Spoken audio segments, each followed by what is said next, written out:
Seit ihrem Bau 2011 als 8. Schiff der Flotte war die AIDA Sol im Winterhalbjahr regelmäßig bei den Kanaren unterwegs.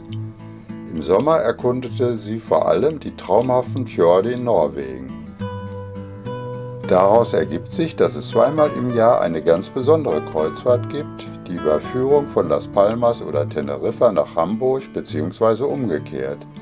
Daran haben wir teilgenommen.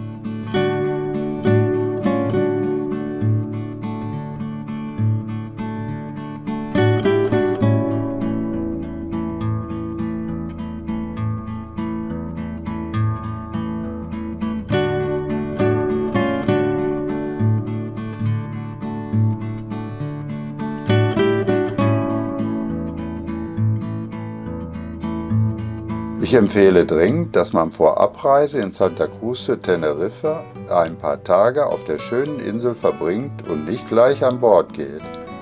Über unsere Erlebnisse dort habe ich ein anderes Video erstellt, das ich oben rechts im Bild verlinkt habe.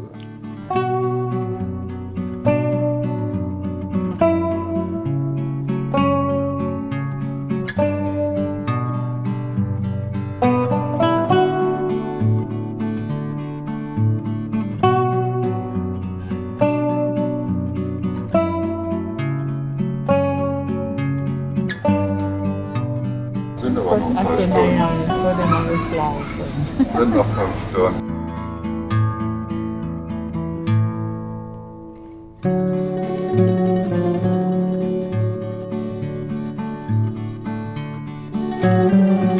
Nach einem Seetag ist unser erstes Ziel Funchal auf Madeira. Von dem Besuch in dieser schönen Stadt habe ich ein separates Video erstellt, das ich auch hier verlinkt habe. Zu empfehlen ist auf jeden Fall mit der Seilbahn nach Monte zu fahren und von dort eine weitere zum Botanischen Garten zu nehmen.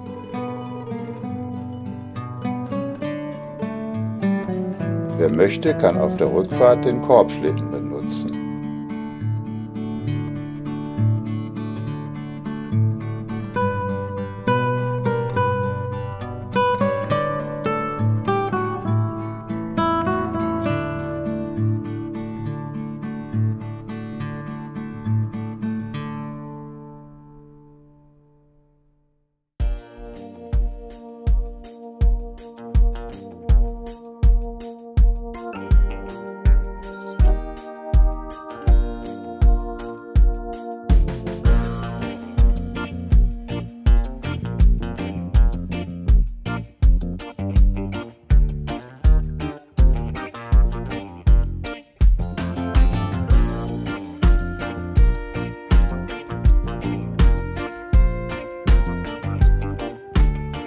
Tanger hat ca. 1 Million Einwohner und liegt etwas westlich der Straße von Gibraltar. Man kann die Medina, was Altstadt bedeutet, gut zu Fuß erkunden.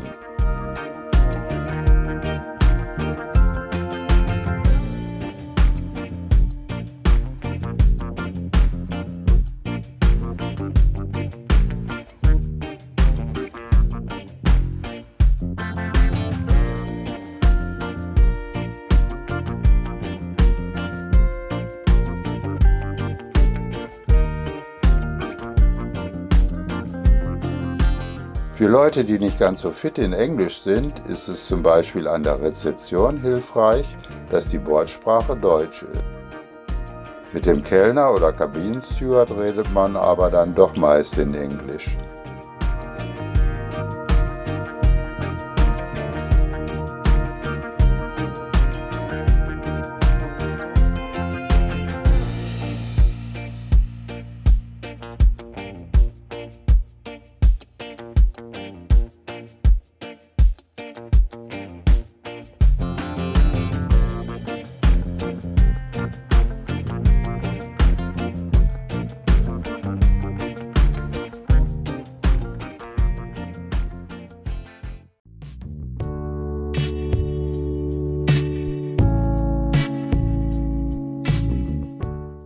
Cádiz liegt nur 133 Kilometer von Tanger entfernt und ist die älteste bewohnte Stadt Europas.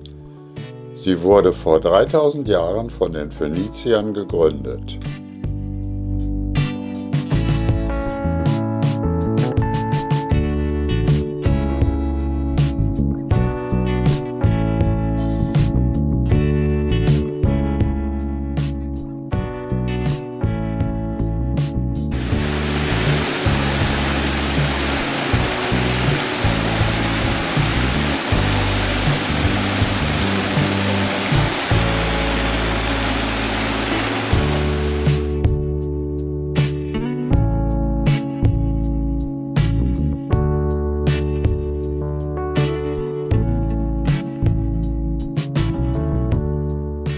Ab 1500 wurde Cadiz als Hafen zur neuen Welt bezeichnet.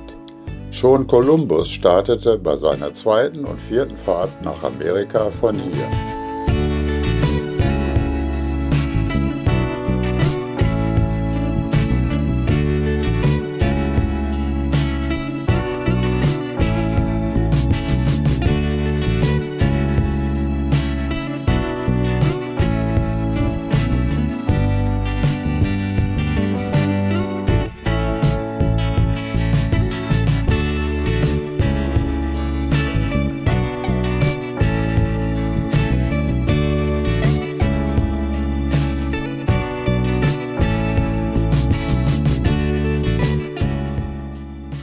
Wir legen Wert auf eine Balkonkabine.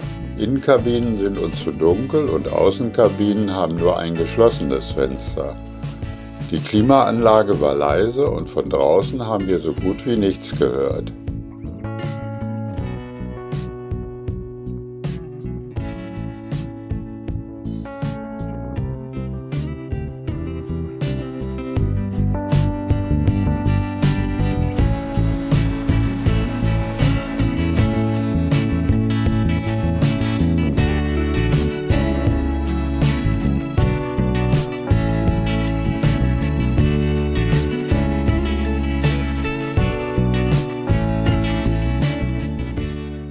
In Lissabon war die Einfahrt in die Mündung des Rio Tejo und die Unterquerung der Ponte 25 de Abril, der größten Hängebrücke Europas, das schönste Erlebnis für uns.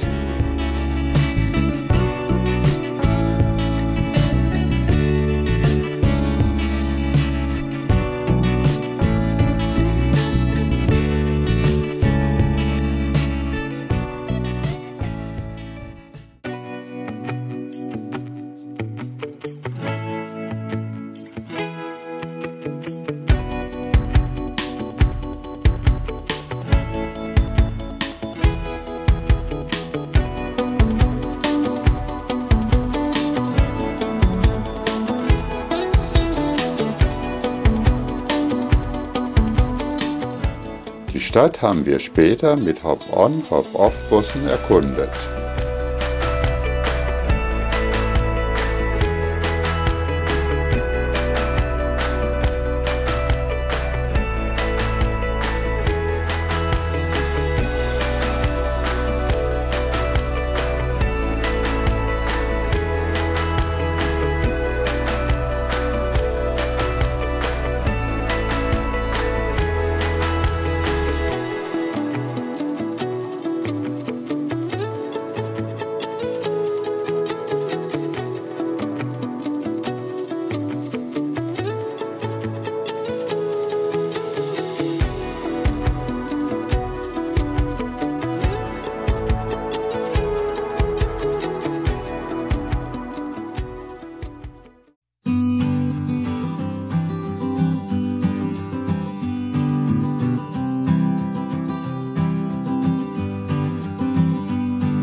Diese hübsche Hafenstadt heißt offiziell und in galizischer Sprache A Coruña. Im restlichen Spanien und im Ausland ist sie eher als La Coruña bekannt.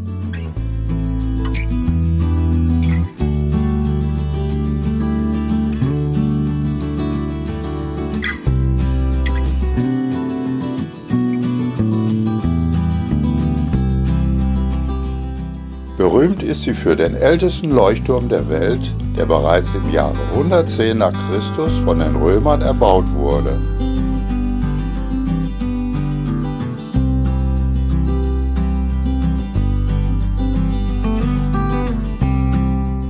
Auf dem interessanten Marktplatz Maria Pita steht unter anderem das Rathaus und eine Statue der Namenspatronin.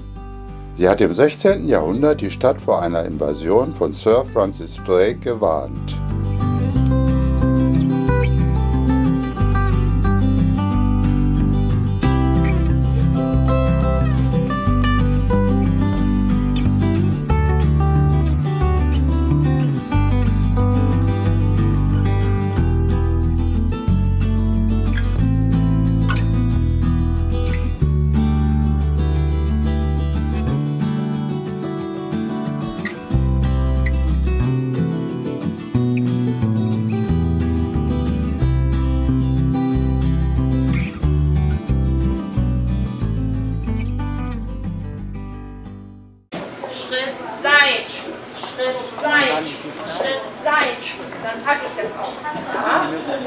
Gleichgewicht und immer Füße zusammen.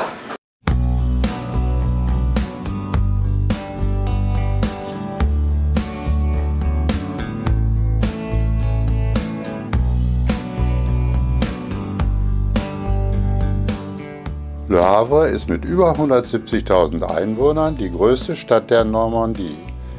Im Zweiten Weltkrieg wurde sie zu 80% zerstört. Daher ist sie heute durch farbige Betonarchitektur geprägt.